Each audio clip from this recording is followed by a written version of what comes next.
কি মাহফিলে গেছে ওয়াজ শোনার জন্য না চুরি করার জন্য গিয়েছে?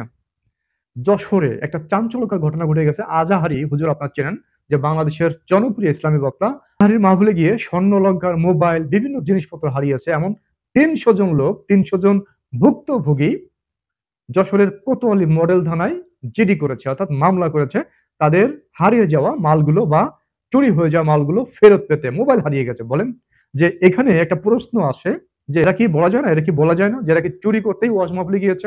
এরা বলা যায় না যে এরা চুরি করতেই ওয়াজ মাহফিলে গিয়েছে? এরা ওয়াজ মাহফিল শুনতে যায়নি। এমন একটা নিউজ আমরা দেখতে পাইলাম আর টিভির সেই অনলাইন পেজে। সেই সংবাদটা সামান্য একটু পড়ে আপনাদেরকে শোনাতে যাচ্ছি।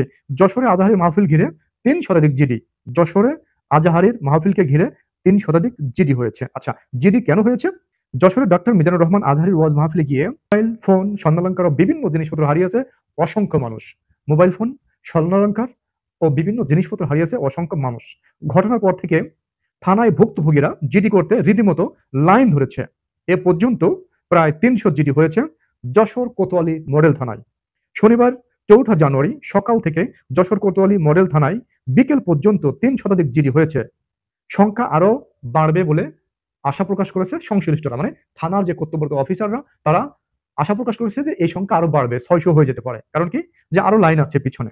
শুক্রবার ৩ জানুয়ারি রাতে শহরতলি পুলের হাট আদ্দিন সকিনা মেডিকেল কলেজ হাসপাতালের চত্বরে ও আশেপাশে এলাকায় মাহফিলে গিয়ে মুসল্লিরা তাদের জিনিসপত্র হারিয়েছেন। মাহফিলের ভিড়ের মধ্যে পদ্দলিত ও ধাক্কাধাক্কিতে ২০ জন আহত হয়েছে। তাদের মধ্যে ১১ জন যশোর জেনারেল হাসপাতালে চিকিৎসাধীন অবস্থা আছে।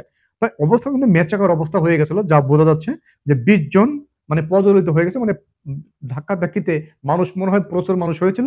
কিন্তু এখানে একটা কথা যে লক্ষণীয়, বা একটা বিষয় যে লক্ষণীয়, যে চিন্তা করেন যে মানুষ কত চিন্তা ভাবনা করে মানে কত জায়গায় যায়। হ্যাঁ, মানে বিভিন্ন ধরনের চিন্তা ভাবনা থাকে একটা মানুষের, যে বিভিন্ন জায়গায় যেতে। দেখেন ওয়াজ মাহফিলে গিয়েছে, সে যদি কোনো কিছু পেয়ে থাকে তাহলে মাইকে অ্যানাউন্স করবে বা ওয়াজ মাহফিলের সেই ইসে মঞ্চে ওটা জমা দিয়ে আসবে। কিন্তু পকেট কেটে স্বর্ণালংকার নিয়ে গেছে, তারপরে আপনার স্বর্ণালংকার নিয়ে গেছে, মোবাইল নিয়ে গেছে, বিভিন্ন জিনিসপত্র হয়তো মানিব্যাগ টানিব্যাগ, বিভিন্ন জিনিসপত্র, টাকা পয়সা হারিয়ে গিয়েছে। এটা হলো আমাদের বাংলাদেশের অবস্থা, মানে হুজুকে বাঙালির অবস্থা। এরা ওয়াজ মাহফিল শুনে কি করবে একটু বলেন? এদের ওয়াজ মাহফিল শুনতে দিলে কি হবে বাংলাদেশের? বাংলাদেশের মানুষের কি কোনো উপকার হবে? বা এরা কি ইসলামপন্থী হবে? বা এদের দিয়ে কি ইসলাম কায়েম করা সম্ভব? যারা এই মনে করলাম যে হাজার, হাজার, মনে করলাম লক্ষ, লক্ষ মানুষ ওখানে গিয়েছে। ঠিক আছে?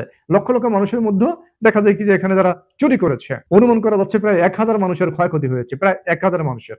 চিন্তা করেন যে চোররা একটা সুন্দর একটা মাহফিলে গিয়েছে, ইসলামী মাহফিলে, সেখানে ধর্মপ্রচার বা ধর্মের কথা, ধর্মের বাণী শুনতে গিয়েছে। সেখানে গিয়েও চুরি করতে হবে আমাদের বাঙালিদের। চিন্তা করছেন? তাহলে এরা আমার মনে হয় আখিরাতের দিন, কিয়ামতের দিন সেখানেও চুরি করতে ব্যস্ত হয়ে যাবে। বর্তমান হুজুররা, অনেক হুজুরদের আমি দেখছি তারা চেষ্টা করতেছে সবকিছু সামাল দেওয়ার জন্য, বা মানুষদের, বাংলাদেশের মানুষদের একদম মানে ফেরেশতা বানায় ফেলানোর জন্য চেষ্টা করতেছে। কিন্তু তারা ব্যর্থ হচ্ছে। কেন ব্যর্থ হচ্ছে?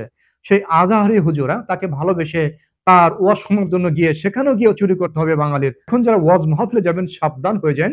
পকেট এবং মোবাইল, মানিব্যাগ সবকিছু সাবধানে নিয়ে যাবেন। কারণ কি, চোর সব জায়গায় আছে। মসজিদ ঘরেও চোর আছে। বাংলাদেশের মসজিদ ঘরেও চোর আছে। কারণ কি, মসজিদের টাকা চুরি করে নিয়ে যায়, মসজিদের বিভিন্ন অনুদান চুরি করে তারা তাদের কাজে খাটায়। হ্যাঁ, তারপরে মসজিদের জুতো, স্যান্ডেল চুরি হয়ে যায়। আমরা অনেক সময় দেখি, বা অনেক সময় আমরা নিজেরও ভুক্তভোগী হয়ে যাই। চিন্তা করেন মেন্টালিটি এদের কত খারাপ। এদের মেন্টালিটি কবে ভালো হবে, বা এদের হেদায়েত দিবে আল্লাহ কবে? তবে এখান থেকে একটা বিষয় স্পষ্ট যে চোরে শোনে না ধর্মের কাহিনী। চোর চাঁদে গিয়েও চুরি করবে। চাঁদের দেশে যদি তাকে পাঠানো হয় তাহলে সেখানেও চুরি করবে। একটা বিষয় এখানে স্পষ্ট যে দেশে যে চুরি, ডাকাতি, ছিনতাই, রাহাজানি, হত্যা, গুম, খুন বেড়ে গিয়েছে, তার উজ্জ্বল একটা প্রমাণ, উজ্জ্বল একটা দৃষ্টান্ত আজাহারির মাহফিলে গিয়ে ৩০০ লোক তাদের জিনিসপত্র হারিয়েছেন, বা তাদের জিনিসপত্র চুরি করে নিয়ে গেছেন চোরেরা। আরেকটি বিষয় যে আজাহারি হুজুর যখন শুনবে যে তার মাহফিলে ৩০০ লোকের জিনিসপত্র হারিয়ে গিয়েছে, বা ৩০০ লোকের জিনিসপত্র চুরি করে নিয়ে গেছে চোরেরা, তখন তার মনে বা তার কলিজায় কেমন একটা আঘাত পাবে বলেন ভাই? কেমন একটা আঘাত পাবে? এটা কড়া একটা আঘাত পাবে না? যে শালা ভালো মানুষ বানাইতে আমি গিয়েছিলাম, বা ফুল ছড়াইতে আমি গিয়েছিলাম, আমি সেখানে ফুল ছড়িয়েছি, কিন্তু তারা ফুল না গ্রহণ করে তারা চুরি বিদ্যা, যে ভয়ঙ্কর বিদ্যা যদি সেরে খাওয়া যায়, সেই চেষ্টা এই মাহফিল জুড়ে করেছিল।